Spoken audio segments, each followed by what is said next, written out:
Babalik muli para sa ating siyempre panibagong video. At sa pagkakataong ito, pag-usapan natin ito nga pong kumakalat na balita galing po sa mga DDS na mismo na papasukin daw ng administrasyon ni Pangulong Bongbong Marcos. Ito nga pong, cathedral ng, INC which is yung Iglesia ni Cristo. Pero para sa akin fake news. Sa totoo lang, fake news yung balitang 'yan. Dahil walang kakayahan ng gobyerno na pasukin ang cathedral, ang pinaka mismong napakalaking simbahan ng INC diyan sa Manila. Pero itong mga balitang 'to na ipapakita ko sa inyo mga minamahal, yung balitang 'to nalaman natin 'to dahil mismo sa mga DDS. Sila yung nagpakalat ng tsismis na susugurin daw po ng Malacanang ito nga pong cathedral ng INC. Hindi po gano'n kabastos ang administrasyon. Ginagawan lang po nila ng paninira, ginagawan lamang po ng mga DDS ng malisya itong si PBBM. Totoo na meron pong, pinaghahanap itong si Senator Ronald Bato de la Rosa at meron pong mga kumakalat na issue na itong si Senator Rodante Marcoleta nga po ay meron daw pong di umano'y warrant of arrest pero according sa PNP, abay wala naman daw po. Pero as of the moment, hindi po natin nararamdaman kung nasaan ngayon. Ito nga pong si Senator Rodante Marcoleta kaya ang dami pong naalarma kung nasaan ito nga pong si Senator Rodante Marcoleta. Bakit parang hindi po siya nagpapakita, may papakita ko sa inyong video, ngayon kung saan na lumabas yung di umano'y arrest warrant sa kanya, hindi na po siya nagparamdam. So ngayon meron ako sa inyo ipapakitang balita, mga minamahal, galing mismo sa isang DDS na lulusubin daw po. Naniniwala kayo na lulusubin mga minamahal ang simbahan ng INC ng gobyerno? Para sa'kin, kung talagang kailangan, then go ahead. Pero kung hindi naman kailangan, ba't kailangang lusubin? 'Di ba mga minamahal? So itong balitang 'to galing sa ating kaibigan na si Kent Garcia na, nakuha niya yung source galing mismo sa isang DDS na vlogger. So panoorin natin mga minamahal. Panoorin natin 'tong balitang 'to. Si Bato nagtatago. Oo, sabi yan ng matabang vlogger na si Mandarahog. Ito pakinggan natin. Ito yung nakuha kong balita kahapon, no? Mm. There are stories Mm. na magtatangka ang administrasyon ni Marcos na pasukin ang central office ng Iglesia ni Cristo dyan sa Commonwealth. At ang senaryo na gagamitin nila Ay? allegedly nandyan si Bato. de la Rosa nagtatago. So ngayon, dahil nga pinalabas ng vlogger na 'to, na allegedly daw nandun daw si Bato sa INC Cathedral at itong si Senator Rodante Marcoleta, anong ibig sabihin nito? Hindi, gusto ko lang tanungin, ano ba ang ibig sabihin nito? Nagiging taguan ba ng pugante, ng mga pugante, ng mga may kasalanan, ng mga tawag dito, mga kriminal, ang simbahan ng Iglesia ni Cristo? Ako hindi ako nag-aano, hindi hindi ako nambibintang, hindi ako naninisi, pero sa akin lang the way na ipalabas ng mga vlogger na nandoon daw po nagtatago si Bato, nandoon daw po nagtatago si Rodante Marcoleta. So what does it mean? Kayo ang nagpapalabas at kayo yung nagpapamukha na yung INC, yung simbahan mismo ng Iglesia ni Cristo, doon nagtatago ang mga pugante. Kaka-fake news ninyo, bumabalik sa inyo. Ngayon ang tanong, sino yung source? 'Di ba mga minamahal, sino ang source mo? Mandarahog. Continue tayo mga minamahal. Nagkakaroon ng mga testigo na magsasabi na nakita nila, etc. Ngayon tanong ko Mandarahog, anong balita yan? Tama. Saan mo nakalap yan? Sa kapwa DDS mo na naman. Nagtatanong lang Mandarahog, saan balita mo na nakuha yan? Anong network? Tama. Mga DDS network na naman yan. Mga kababayan, eto paki-comment sa comment section. Binalita ba sa TV yan? Nalulusubin daw ng Administrasyong Marcos ang Iglesia ni Cristo kasi nandun sa loob si Bato? Di minsan ba nakarinig ba kayo sa balita? Anong network po yan? ABS-CBN ba yan? GMA, TV5? Ano ba? Paki-comment mga kababayan. Nakarinig ba kayo ng balita na gano'n? Wala, hindi natin narinig yung balitang yan. Sila-sila lang mismo ang nagbabalita ng ganyang klaseng fake news. Kaya kung meron mang nagiging source ng fake news na 'to, walang iba kundi sila.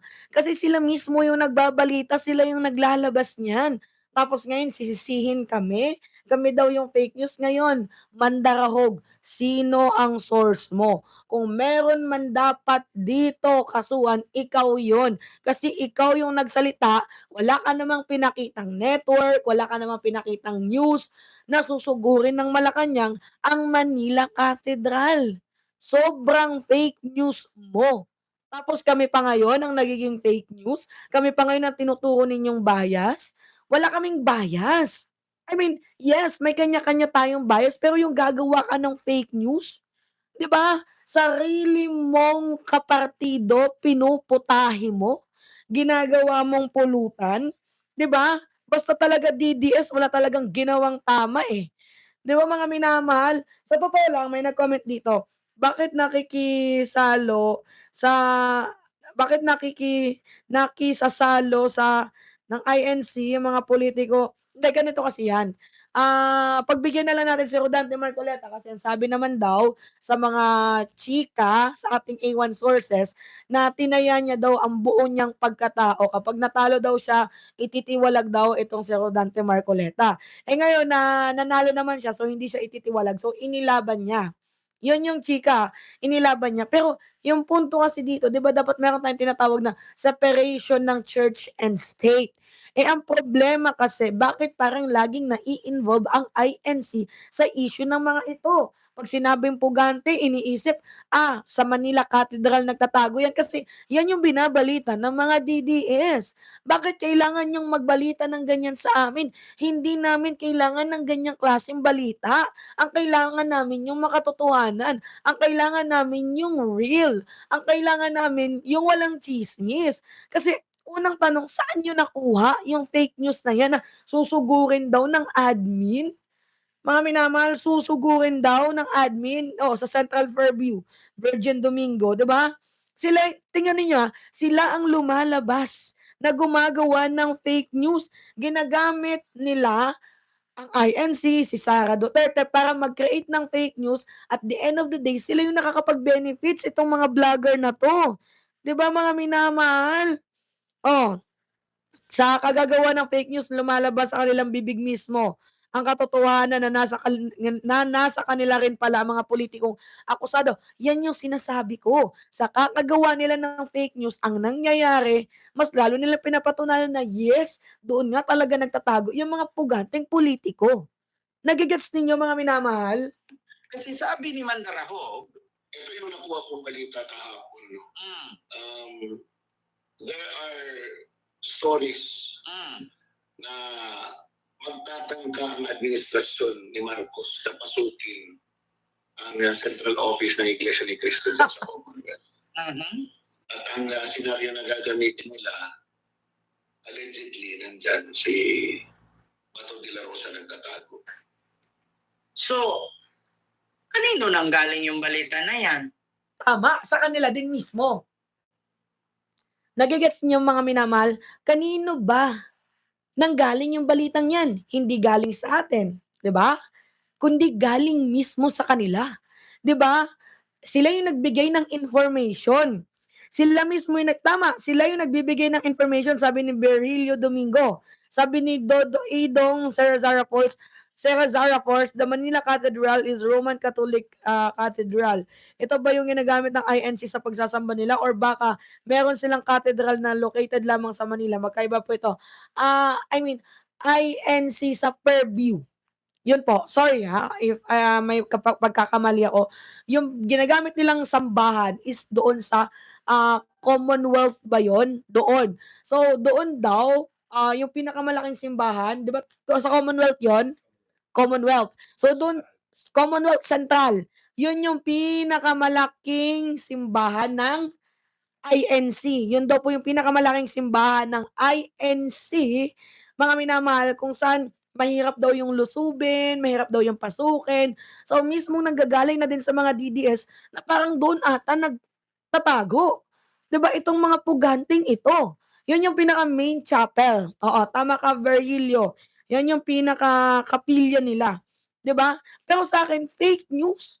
'Di ba mga minamahal, fake news na susugurin ng admin, hindi gano'n kabastos ang administrasyon, 'di ba? Hindi sila namemersonal. Diyos ko naman, so nanggagaling din mismo sa bibig ng mga DDS, mga minamahal. Ito nga pong kanilang sa mga word na ginagamit nila, lumalabas ang katotohanan na baka nandoon nga si Bato, baka nandoon nga si Rodante Marcoleta. Gets ninyo mga minamahal? Continue tayo. Kasi kung wala kang pinagkukuhaan na source at chismis lang narinig, huwag niyo paniwalaan. Tama. Maliban na lang kung mismong, actually, sa ginawa niya nito, napapanik ang INC. Napapanik po sila. So may possibility na pwede siyang imbitahan. Tama. Kasi kung magreklamo ang Iglesia ni Cristo ngayon sa gobyerno, kung mag-file ng kaso ang Iglesia ni Cristo laban sa Administrasyong Marcos, Tama. ipatawag si Mandaraho. Tama. Kaya nga tayo tinatawag na influencer eh. Kaya nga tayo Yan nga yung punto ko eh. Kaya nga tayo tinatawag na influencer para mag-influence. Kaso ang nangyayari, gumagawa talaga sila ng way para gumawa ng fake news para ibato kay PBBM lahat ng kasiraan na parang ginigipit ni President Bongbong Marcos. Ito nga pong INC, ito nga pong si Bato, si Marcoleta, walang ganun. Walang iniipit, wala pong ginigipit dito. 'Di ba mga minamahal? In fact nga, si Bato de la Rosa, sa mga hindi po nakakaalam ha,